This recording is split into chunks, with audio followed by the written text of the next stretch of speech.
Has a fondness for flashbacks, so anything could happen. I have been asked to grow a beard. I was going to ask, is that actually for this a hiatus beard, or no? This isn't just me gone feral. This is me having been asked by Kate to grow a beard. So, which he might go off by the time we start shooting.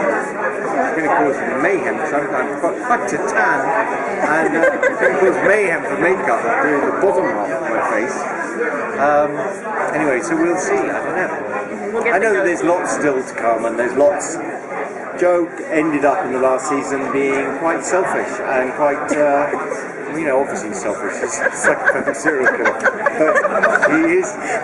but a lot of it was to do with him and writing his book and getting his family. And actually, that was his super objective from the very first episode of the show. And really, the following really was a kind of MacGuffin for him. It was really about how can I get back with my family, and if you're in prison, maximum security, 2 weeks away from being electrocuted, for 14 deaths on the college campus, you need to have a pretty elaborate plan to get out of it. And he did have that plan, and that worked, but his main thrust was, I want my wife, I want my child, I want to white. Was there anything he did that you thought was surprising?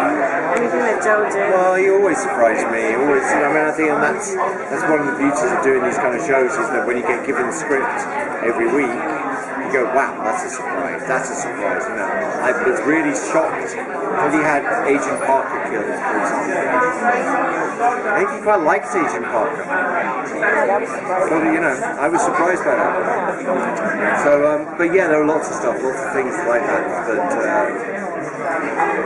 At the end of the day, if you're playing somebody as diabolical as Joe Carroll, who will do pretty much anything, then nothing really comes as a surprise. Now Joe's pretty dark, but what direction would you like to see him go now? Would you like to see him go darker? Darker, but like... I like him go darker and bigger and epic and bigger. Okay. I'd like to see him have a much bigger trajectory of what his intention is, because I think that would be more scary. He should just be really terribly frightening. So what does that mean? It means, for me, more murder, more mischief, more mayhem, but on a vast scale. Joe was so successful with his plans throughout most of the first season, but then at the end, he finally had a failure. It was kind of like the biggest failure he could have. He lost everything. So what do you think, assuming that Joe comes out of that alive, what would be his frame of mind at that point? Well, I think that he would be looking back on where he went wrong. He's smart, he's really clever, and he will look back. We all know that failures are the best thing for you.